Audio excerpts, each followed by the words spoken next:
Yo guys, welcome back to Crypto Mastering. My name is Payman and today we are going through the fourth part of the first season Crypto Mastering, which is blockchain and mining. So if you haven't seen the previous video, please go and watch it first because it was about cryptography and hashing, and this video blockchain actually related to that. So you need to know about the cryptography first. So I assume you have seen it. So before we going through, don't forget to like, comment and subscribe the video, and also hit the notification bell. When I upload my next video, you will notify first. Let's go.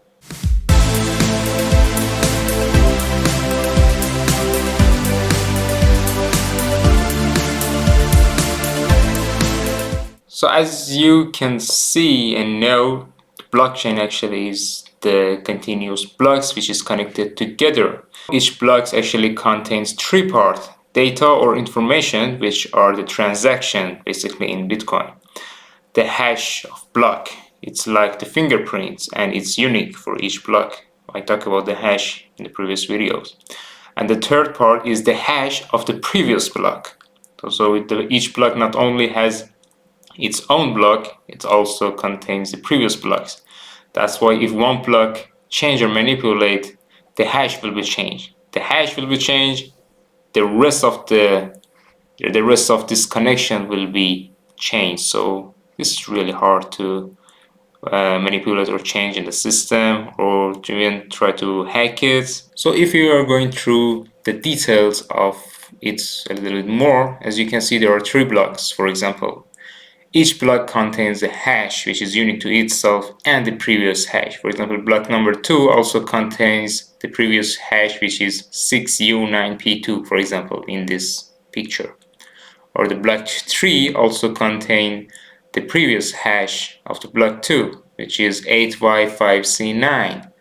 So the whole chain actually programmed like this. So as I said again, I'm going to say it again, it's really a high level of security for this technology. The first block of each blockchain actually called Genesis, and in Bitcoin, Genesis block created in 2009 by Satoshi Nakamoto itself, and the longest chain in the blockchain actually, or this is the main one.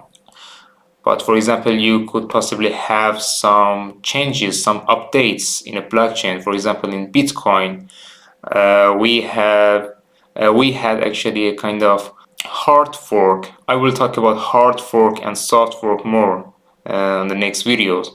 But for example, Bitcoin Cash is the hard fork of Bitcoin.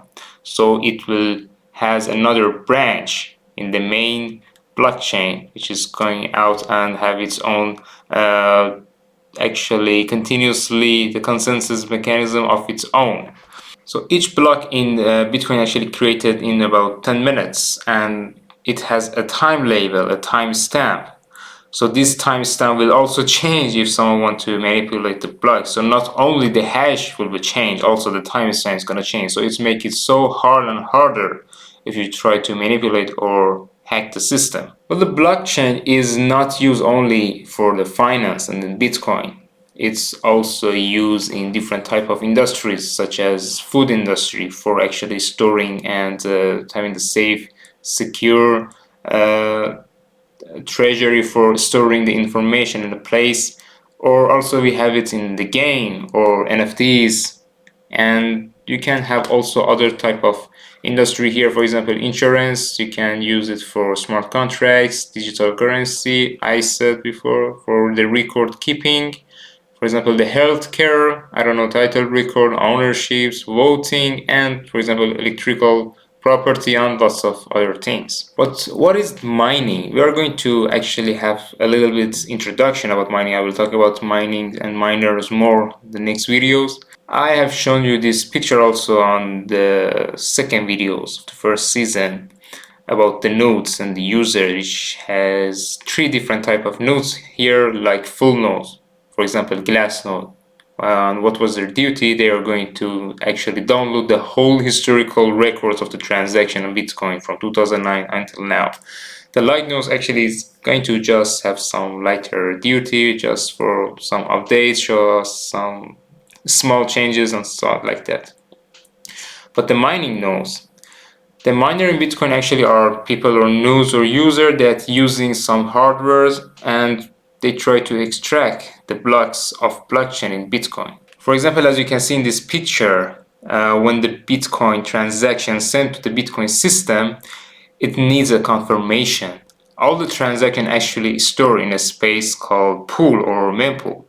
And after the confirmation, these transactions in the mempool needed to store in a block, and that block needed to actually put in the series of the blockchain. So miners actually do this job by their actually systems, by their softwares. And it's called Bitcoin block extraction actually. For having a better understanding of the transaction, I find this picture actually. As you can see, a sender tried to send 1 Bitcoin to the receiver, so it happened a transaction. So it needed a validation algorithm at the first, which is happened by the exchanges or any different type of website for transferring or wallets or something like that. This transaction, which will be a lot of transaction in the world now, are going to store in a mempool. After they are storing the mempool, the miners, the user that have softwares for mining, they are going to actually validate them again, and they are going to put them in a block. And that block needed to actually put in the blockchain, in the series of the block which is connected to each other, and the Bitcoin will be transferred to the receiver. In that case, a miner should actually find a number called nonce, or the nonce of the block. I will show you on the website, the blockchain.com. I have shown you before in the previous video. I will show you again in this one. And for receiving reward or bonus, because they are using a lot of energy, and the energy consumption of these miners are so high, they are also provide lots of heat, so at least it must have a benefit for them. And yes, it is the reward or the bonus actually. For mining each block, actually the program of the Bitcoin are going to reward them. In 2009, the reward for mining each block was 50 Bitcoin, and after 4 years it became half, 25. The next 4 years again half, 12.5. The next 4 years, which started 2020, but we are at 2022 now when I'm recording this video, is 6.25. And in 2024 it will be 3.125 actually. So each 4 year this reward of Bitcoin is going to become to half, and we call it the halving of the Bitcoin. So in that case, the rest of the Bitcoin which is needed to extract, which is about 2 million out of 21 million, I think it will takes around, I don't know, 100 years maybe. So this is the website that I showed you before on the previous video, is blockchain.com. I will put the website link on the description.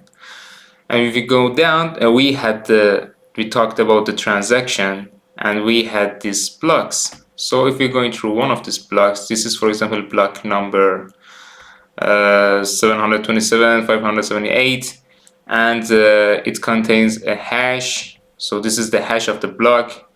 The next block of this block also has this hash as well, because of I explained before it contained the previous hash. And if we are going down, we have this nonce. So the miners, by the help of their softwares, they have to actually guess and calculate this number for getting that reward. This nonce actually look like solving a puzzle, and this solvation need a calculation power. This power actually provided by the mentioned software, as you can see in this picture. This software is actually calculating and guessing the nonce number, and when they found out that number, and for each block they get reward or bonus. So I think it's enough for today. I hope you liked the video and enjoy it. Please don't forget to like, comment, subscribe to the channel, and also hit the notification bell. I will see you on the next video. Peace.